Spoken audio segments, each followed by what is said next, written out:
पियर फराक वाली, मतलब भोले बाबा से जब जब आप रिक्वेस्ट करते हैं ना, आपके रिक्वेस्ट को सुना जाता है। हाँ भाई, हर एक साल मेहरारू मांगी ले हम रहता है सावन में।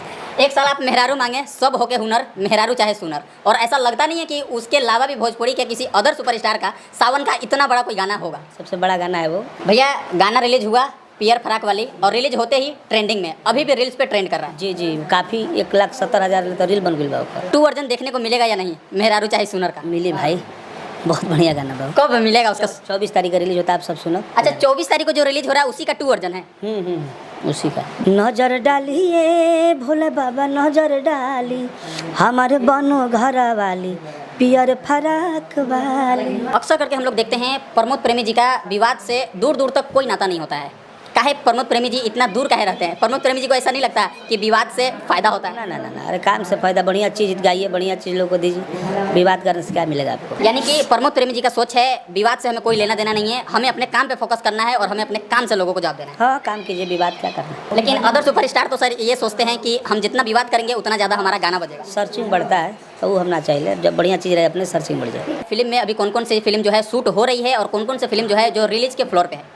रिलीज के फ्लोर में तो 10 गो फिल्म बा। अभी देखी कब डेट मिला था, शूटिंग जाए वाला बानी हम यही अगला महीना से लखनऊ में। तो नमस्कार दोस्तों, मेरा नाम गुड्डू राजा 777 है और आप लोग देख रहे हैं स्टार न्यूज। दोस्तों हमारे साथ भोजपुरी के सुपरस्टार सिंगर हमारे साथ प्रमोद प्रेमी यादव हैं। प्रमोद भैया, सबसे पहले बहुत बहुत स्वागत है, कैसे हैं? धन्यवाद और सावन की ढेर सारा शुभकामनाएं आप सबको। भैया गाना रिलीज हुआ पियर फराक वाली, और रिलीज होते ही ट्रेंडिंग में, अभी भी रील्स पे ट्रेंड कर रहा है। जी जी, काफ़ी 1,70,000 तो रील बन गई बा ओकर, और काफ़ी आप सब बनावा तनी, प्यार दे तनी, चाहब कि यही तरह प्यार देते रहे आप। भैया सावन में पियर फराक वाली, मतलब भोले बाबा से जब जब आप रिक्वेस्ट करते हैं ना, आपके रिक्वेस्ट को सुना जाता है।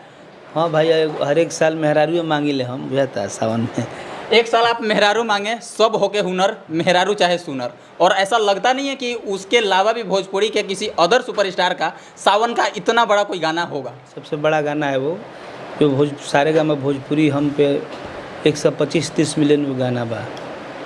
और अगला प्रोजेक्ट जो है सारेगामा हम भोजपुरी से कब तक हमारे ऑडियंस को देखने को मिलेगा? 24 तारीख को रिलीज हो रहा है, बहुत बड़ा गाना। 24 तारीख को हमारे ऑडियंस को जो है सारेगामा हम भोजपुरी से फिर से एक बार देखने को मिल रहा है। तो हल्का होगा 24 तारीख को। भैया उसका 2 वर्जन देखने को मिलेगा या नहीं, मेहरारू चाहे सुनर का? मिली भाई, बहुत बढ़िया गाना बा। कब मिलेगा उसका? 24 तारीख का रिलीज होता है, आप सब सुनो। अच्छा, 24 तारीख को जो रिलीज हो रहा है उसी का 2 वर्जन है?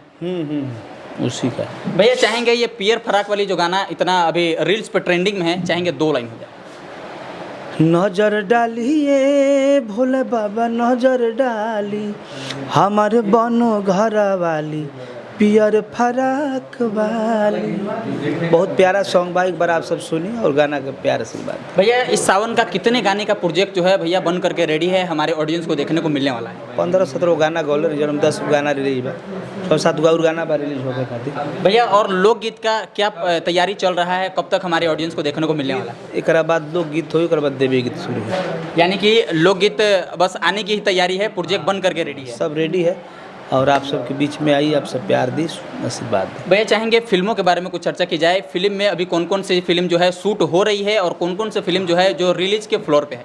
रिलीज के फ्लोर में तो 10 गो फिल्म बा। अभी देखी कब डेट मिला था, शूटिंग जाए वाला बानी हम यही अगला महीना से लखनऊ में। भैया एक फिल्म शेरघाटी में शूटिंग हुआ था बहुत बड़े लेवल पे, वो फिल्म जो है हमारे ऑडियंस को कब तक देखने को मिलेगा? क्योंकि उस फिल्म का ऑडियंस बहुत बेसब्री से इंतजार कर रहा है। गैंगस्टर ऑफ बिहार, हाँ, वो फिल्म रिलीज हुई बहुत जल्द, तो डबिंग सब हो गई, रिलीजिंग डेट पर बा फिल्म हो। और कौन कौन सी मूवी जो है भैया शूट हो रही है? बहुत सारा बाहु भाई, अब इतना याद नहीं कर पा रहा, 10-15 फिल्म तभी जो रिलीजिंग खातिर रखल गई बा, देखी कब लोग रिलीज करता।